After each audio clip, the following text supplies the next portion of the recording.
Hello students. इससे पहले एक वीडियो में हमने एक अचालक समतल आवेशित अचालक चादर के कारण जो है वो विद्युत क्षेत्र की तीव्रता निकाली थी। तो आज हम देखिए आवेशित चालक के ठीक बाहर, ठीक है, ठीक बाहर विद्युत क्षेत्र की तीव्रता निकालेंगे।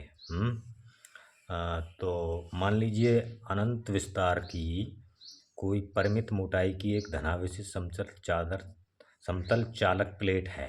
तो इस तरह की इसकी जो एक परिमित मोटाई है, सीमित मोटाई, और इस तरह की जो चालक है वो प्लेट है जो निर्वात में स्थित है। ठीक है, इसकी मोटाई भी हमें मालूम है। तो इसके दो सिरे हैं। दो सिरे हैं, एक फर्स्ट सिरा, एक सेकंड सिरा। ठीक है, तो अब दोनों ही सिरों पर इसके दोनों ही सिरों पर आवेश मान लो समान है, और पृष्ठ आवेश घनत्व भी सिग्मा सिग्मा दोनों पर समान है।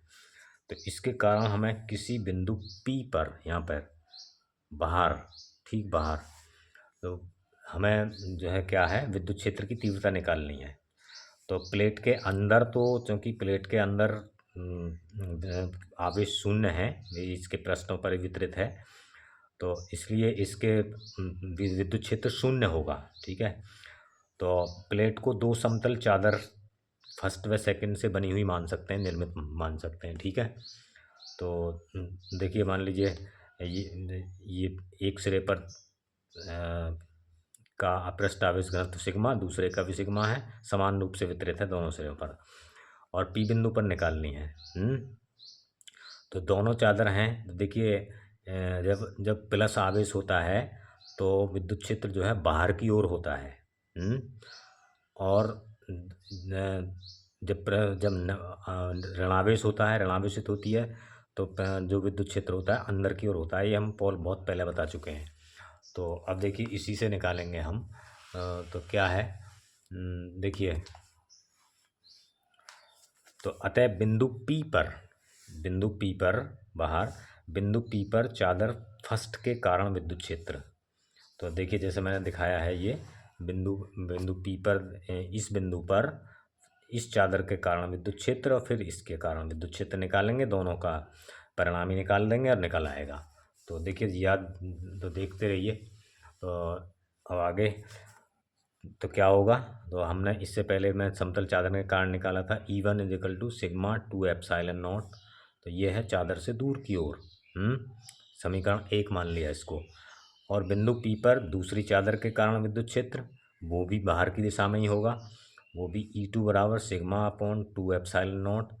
ये चादर से दूर की ओर है ये भी। तो अब चूँकि दोनों की इनकी दिशा एक ही ओर है, तो इनका परिणामी जब निकालेंगे इन दोनों को जोड़ देंगे, तो एक ही दिशा में है।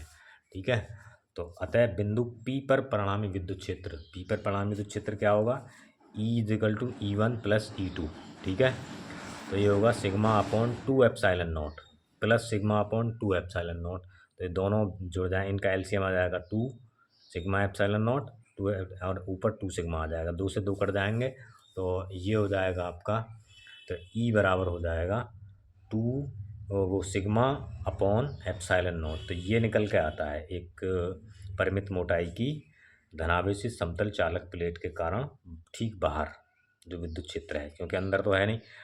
तो अब यदि प्लेट धनावेशित है तो इसकी दिशा क्या है, यदि प्लेट धनावेशित है तो ई की दिशा दूर की ओर होगी, और ऋणावेशित है तो प्लेट की ओर होगी। ठीक है, प्लेट की ओर ही होगी।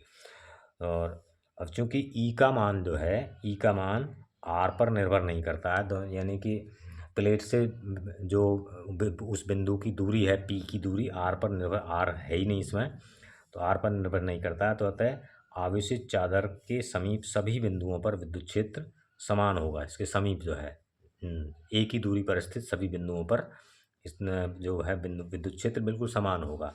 तो छोटा सा डेरिवेशन है आज की वीडियो में, आज इतना ही है। तो आप जो है मतलब इतना ही याद रख लीजिए, इम्पोर्टेंट है। तो देखिए ये समझ में आ गया होगा। तो यहाँ तक क्लियर है।